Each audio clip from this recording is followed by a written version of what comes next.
Olá pessoal, estamos de volta para encerrar hoje o estudo aí desse módulo 3, que tratamos da lógica. Hoje vamos falar um pouco da divisão da lógica, ou seja, rapidamente do que é a lógica formal e depois da lógica material. Mas antes, algumas definições. Segundo Jolivet, podemos dividir a lógica a partir de dois aspectos.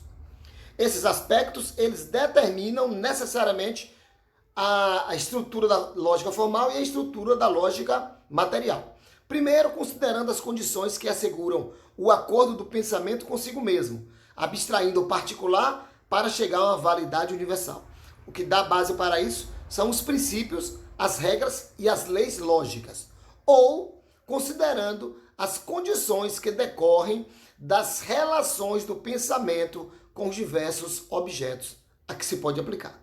Então, essas duas considerações dão a base para aquilo que nós vamos ver agora. Por exemplo, a lógica formal, ela trata da forma correta das operações do espírito.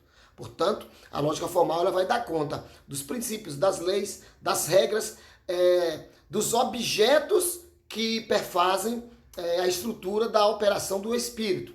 Ao final, eu vou apresentar quais são.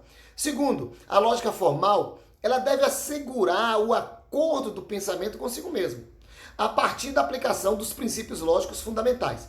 Portanto, o que nós devemos evitar a todo custo em lógica é a contradição. A contradição é o que destrói a estrutura lógica formal.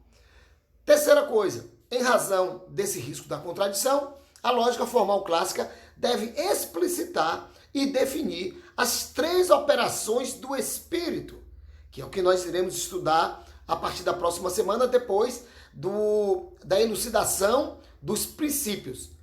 A ideia, o juízo e o raciocínio. Bom, algumas notinhas agora sobre a lógica material.